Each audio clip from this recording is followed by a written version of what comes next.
Fourth positionism is a confusing topic. Essentially, the word is used in two ways. However, this term was originally very nebulous, going far back as 1987 and probably even further back than that. Unfortunately, the details do not seem to be that well documented. Originally, this term was used to describe those who rejected the first position, capitalism in all of its forms, the second position, Marxists and anarchists, and the third position, fascists, social democrats, and the neo-feudal order. By the 1990s, both the far left and the far right were using the term fourth positionist. Now, to understand the differences between the two uses of fourth positionism, which contradict each other, we need to talk about the history and the climate in which this term came about. The far left used the term to distinguish themselves from the hypocritical Soviet Union, the beginning the Khrushchev era and onwards, post-Mao China, and anarchists who scared fourth positionists by screaming, "No gods, no masters." It would of course be Democrats in the 2010s who would use the term the most, in fact, as no one else in the far left would touch the term that decade except for Democrats. There was a propaganda war between Democrats and Duganites over this term throughout the 2010s. The Democrats in mass still claim this term, though several feel that to keep this term would be misleading. Now, you'll find that no Duganites will admit this, which makes sense because Democrats consider Duganites a fascist plague on Russia.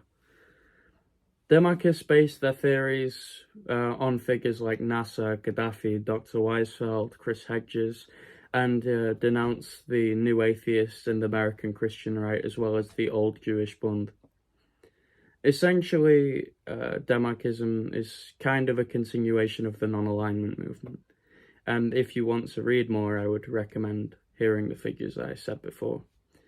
Demarchism rejects the words communist and communism, although they do consider multipolar Maoists, who call themselves third worldists, to be one breed of communists at their level. Their rejection of anarchism is a lot like their rejection of Marxism. They reject anarchism and consider it to be a historically revisionist theory and even idealist. While this may seem foolish on their end, it does come out of legitimate grievances of how Western Marxists tend to be. Now, obviously, I'm a Maoist and I don't think that we're historically revisionist or idealist, but there are serious grievances which I will bring up later. Originally, the Demarchists completely rejected anarchists as crypto-fascist, but as time they grew closer and realised how they'd misunderstood street anarchists, calling them ethical and just. However, as Demarchists perceived anarchists as hyper-utopian, and they perceived them as more utopian the more they got to know them. I have to explain a few things about Demarchism for reasons of context and clarity. Demarchists hold the position that religiosity is a matter of orientation, just as in the terms of sexuality. Homosexual, heterosexual, bisexual. Just like somebody is born being an orientation like that, someone being born and raised Catholic would never stop truly being Catholic because of the climate that they were raised in and what they were born into. The very first person to self-describe as a Demarchist was a gay Catholic atheist, and as much as this can sound like a contradiction, it isn't, because religiosity is not a matter of faith. The lumpen third worldist is a Christian agnostic, and Dr. Weisfeld is a Jewish agnostic. There are many examples living today that I can point to as an example of religiosity. Religiosity is the culture around religion. I am an MLM, but I have very strong Demarchist leanings, and ComradeNet is a Demarchist with very strong Maoist leanings. This is why we get along so well. Demarchists don't push for theocracy, but they respect the history of theocracy as ethical and much better than modernism. However, they aren't troglodytes. If they were, they wouldn't show such an intense opposition towards anarcho-primitivists. While they have grown closer to anarchism, they do not consider all forms of anarchism to be valid. They consider fascism and theocracy to be strictly incompatible, and they consider fascism to be a sort of ultra-secularism. They push for world transcendentalism over the ideas of secularism or theocracy. They reject Marxism and anarchism as lesser socialist ideologies on several grounds, but the primary ground is that they maintain that secularism and capitalism are the exact same thing. Democrats consider capitalism to be as much of a cultural system as it is an economic system. They consider communists, that is both Marxists and anarchists, to be incapable of maintaining socialism. On one hand, they credit and praise anarchists for their experiments, but they also mock anarchists for losing socialism within weeks. That is, losing socialist economy before the CNT ever fell.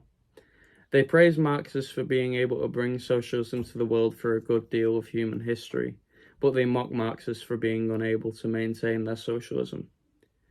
It is not easy to ignore the positions they hold, and whilst I'm not a democrat and disagree with various positions, like the idea that we're unable to maintain socialism, there are arguments that they have that I do believe need to be taken seriously.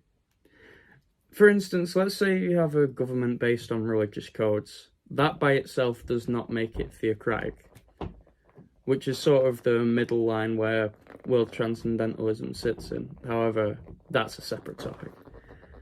Democrats accuse communists, both Marxists and anarchists, to have a dangerous binary and dualist view on most subjects. They maintain that secularism will always empower the middle classes, and they maintain that it leads to hedonism, which leads to predatory behaviour. This does not mean that Democrats view communists as predatory, but what it does mean is that they consider communists to be smarter than liberals, and to some extent even enduring. Yet Democrats consider communists to be nonetheless dogmatic systematically, and unaware of their own colonialism, with the Third Worldists being an exception. My counter to this would be the new African Maoist movements, Panthers and stuff, as well as the liberation, as long as the ongoing People's War in the Global South. Prototype figures to Democrats may have called themselves third positionists without understanding the weight of the term, or maybe feeling that the idea of a rejection of capitalism and communism was the only accurate description. There have been socialist revolutionaries who reject the term capitalism yet can't stand the taste of the word communism. Many Democrats cling to the term fourth positionist even more so. They are always waiting and wondering when the cultural blindness of communists will kill out the socialism that communists have, and consider us just a matter of time till we degenerate into fascism in a lot of cases. Now, obviously, I disagree with this position. Democrats hate third positionism because it is evil. Democrats hate second positionism because it degenerates without them even knowing. This is their view. Fascists who use the term fourth position do so to disguise that they are fascists. So-called fourth positionists are nothing more than third positionists, just as Democrats say they are. Dugin's fourth position even says that it is fascist when you dive into the theory. The point of third positionists calling themselves fourth positionists is to make themselves seem more compatible and friendly. So to conclude, there are a few ways to look at this. One way is that fourth positionism is a strictly Democrat position. Another way is that fourth positionism is just third positionism, or that there is no fourth positionism and merely Democrats are ashamed of communists and fascists and feel the need to disassociate with both. As far as I know, I have covered this topic in enough detail. If any of you want to read more Democrat theory, I would recommend checking out Nasser Gaddafi or Dr. Weisfeld. And read up, comrades, and I hope this video has been informative. See yous.